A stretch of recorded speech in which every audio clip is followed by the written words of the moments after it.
Good morning. Oh, it's cold in the shop this morning. This is an update video on the GAROD radio. We have a dilemma here as to capacitor size. This is an 022 capacitor right down here that I have in stock, a 630 volt cap. Upon close examination of the chassis, these capacitors, I don't know what size this is yet, but upon close examination, these capacitors are super tiny. The reason is they're 100 volt rated wax paper caps. If you look at the schematic here, which I'll bring back up, you have a 0.02 here with the 3.3 meg connector to it. I haven't located it in the chassis, but the capacitors that I did spot are very low capacity, and they're small, but they're 100 volt rated caps. So, judging from what I did see inside the radio,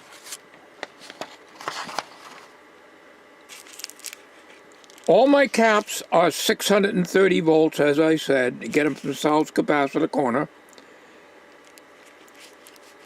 And they're going to be physically too large to fit in here.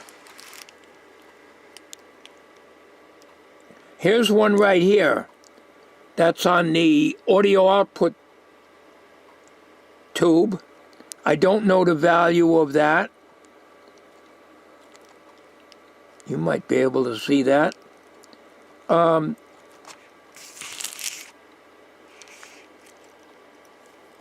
you can see the difference in size. So what I am going to do is I'm going to, for now, because it's cold again, I'm going to put all this back into the case so nothing gets lost, because I got screws in containers. But I'm going to put this all back together so it doesn't get lost till I can get the right caps. They got to be smaller, so I got to find a source, and that's going to be a while. You know, with me, with trying to find things online, I got to find a source of capacitors, and I'd maybe not even be able to get them because nobody's making 100 volt caps anymore, other than maybe transistor radios. This does come off. These snap out. I've had this out. These are not rivets like I thought they were. So this, you just pop a little screwdriver down in the edge over here, and it comes right out, and you're able to get at the stuff. I had this out, all this off camera, like I said I was going to do. And some of these resistors, one of them's really high in value. They have to be changed. But of course, the only way I can really do that is the way I don't like doing it, is clip the resistor lead close to the old resistor and hook and pinch the new one onto it on the ones that I have to replace. As a note, the audio output is working on this. I get a hum here. What I did is this is a capacitor here. What I did is I put a little electrical tape on here because this capacitor was like pressed down and touching the volume control case and shorting out. So I get a hum here and get a lot of volume. So the audio output stage is working. Everything else is dead. However, it could just be coincidence, I don't know, but anyways, you see this right here where my thumb is, right here. That is where they soldered the antenna loop coil grounded side onto. That's the one I had such a hard time removing it. And what I had done, it seems to be an indentation in here. I didn't put it in here. There was like banged in. Maybe somebody did that and at the factory or something and soldered the wire onto it. You can see this is soldered also here where I'm pointing with my finger. Okay? So I'm hoping there's not a hole in here where the solder went through and shorted everything out, because it's dead. The only thing I get is on the 1R5 here, I get a microphonic sound. You tap on it, it's a microphonic. All the tubes test good, but there seems to be some microphonics going on the 1R5, which is right here. However, it's very loud when you don't have the antenna loop coil connected. So that might be normal. I'm not too worried about that. The audio section is working, but nothing is working in here. However, what bothers me, and this may be a big problem for me, is after I got the Rube Goldberg temporary power supply soldered together so it's not such a mess of wires running it through the variac and so forth, which I did all this yesterday off camera. I am drawing about 30 mils off the radio. The radio's drawing 30 milliamperes when I put the D cell in. The electrolytic, I checked the ESR of the electrolytic, the 8 microfarad that is right here. It is 0.86. That's the ESR reading for an 8 microfarad 100 volt electrolytic, 0.86. According to the ESR chart, that's well within the limit. So, and there's definitely no shorts, because when I take the D cell out, I'm getting no current draw once the capacitor is charged. So there is no shorts here. However, as I started to say, and this is an update on this to let you know that there's going to be no part 2 for quite a while, because I'm going to have to order smaller caps, and I got to go through the schematic and write down all the wax paper caps, which means I got to go in here too and examine this. I may have to take the speaker out. I'm not sure yet. And it's going to be a challenge for me with my eyes to work on this. I'll be honest with you. It might just be a beautiful shelf queen. As I started to say, as I get sidetracked easy, I got the power supply working. As I said, it drawed 30 mils, but it varies with the volume, which is normal. I got a faint station coming in, very, very faint. So I peaked up the IF, and it was right on anyways. They're already peaked up. Then I tried to peak this one here. This is the one that has solder on it. It was trying to get it. It got a little static, and then it went totally dead. I think something might have shorted in here. I was very, very careful with this. You notice there's tuning slugs on the top of these cans.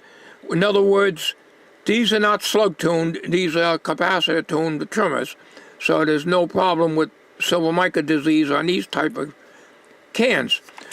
My concern is if there's a hole in this can, which I have no way of knowing, because I tried to take the soldering gun while this chassis was sitting here. I had to leave that on for a good minute in order to get this to melt. And I added a little more solder to this. If there's a hole in this can, There shouldn't be, because there is an indentation.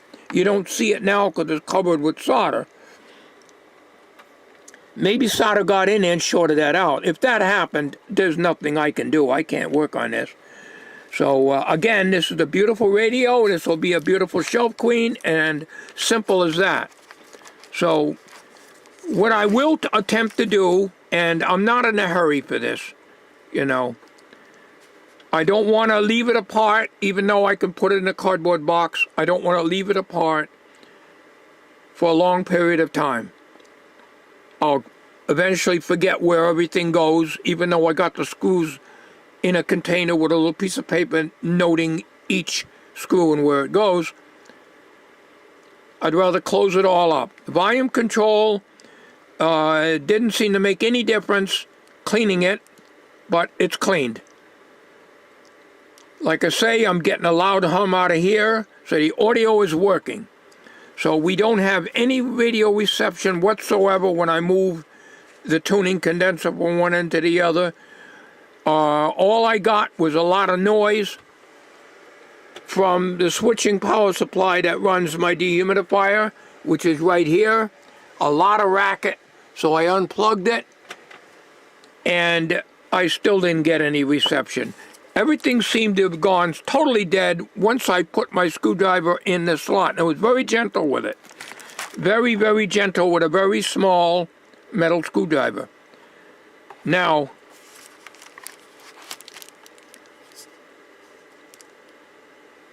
I think it's a coincidence because the radio has done this before where it goes completely dead other than the audio. The audio is always working.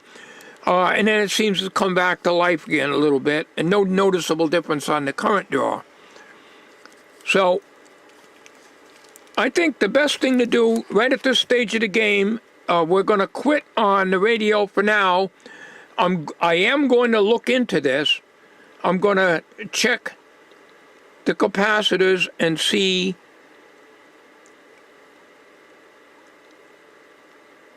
what I need. I could do this.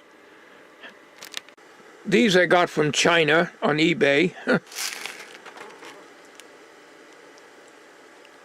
But I don't think I'm going to have, I can't read that, values. I don't think there's a value like an O2 or 0.02 disc. I'm wondering if I can replace these with discs. This is a wax cap, but unless I turn it around and get my eye lobe out, I don't know what the value is. I could trace out the circuit, but I got to get the schematic in front of me, of course, and pull this out like I had before, pull it down, and go into that.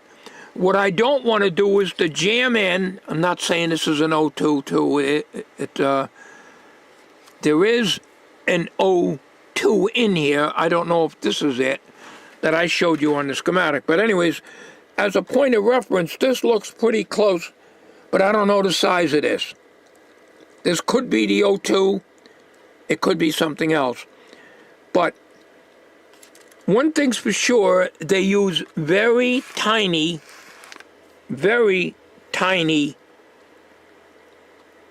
physically tiny wax caps, all 100 volts. And I'm sorry, I think that's 100. I'm looking in the viewfinder, and on the video it'll show me clearly what the voltage is there, but at the time of which I'm recording, I don't know. I can't read that. So it's going to be a struggle, and what I don't want to do is to put something in that's even bigger than this, because I'll never get it together. It'll short out. And I look at it this way. I'm not going to ruin the radio trying to recap it and butcher it. I rather leave it the way it is, even though it don't work. As I said, it'll be a beautiful shelf queen. So I can pop this back off. This is very easy, as I said. I've had it off 2 or 3 times already. In the earlier video that I made about this, I thought these were rivets, and they don't. You just go in there and you just reach in there with your screwdriver and you just pop this off. Be careful these don't fly out into the room. And this panel comes right off, and then you can get at the rest of the circuit after I remove the volume control, which is going to be some components and wires already connected. So I just wanted to make this video. I wasn't going to do that, but there isn't going to be a part 2 right away. I got to look into trying to order low voltage capacitors, because all these here are 630 volts. So even your 0022s and 001, because, you know, these are actually used for the higher voltage radios. So I got to find a source for 100 or even 150 volt rated caps, modern caps. If not, I may be forced to use ceramic discs, which I don't think is going to matter. I don't know about the oscillator circuit.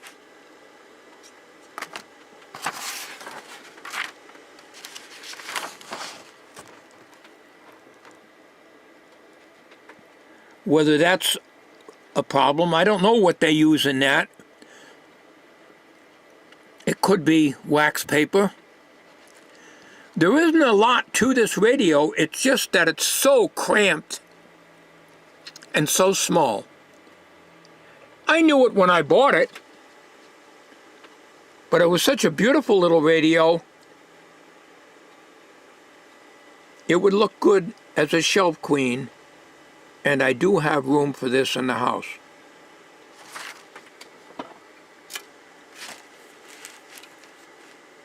A beautiful little shelf queen. Okay, so that's the update on this. So there'll be no more on this radio for a while. I got to do some research.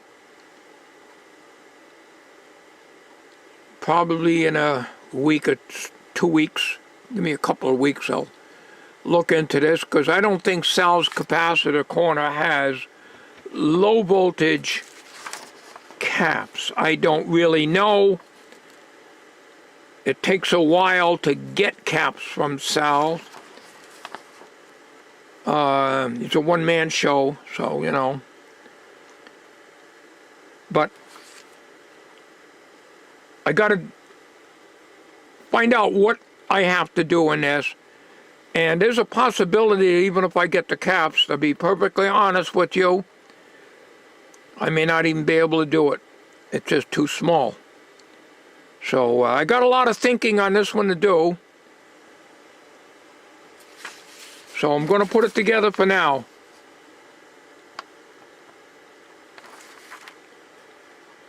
That's it, folks. It's cold in here.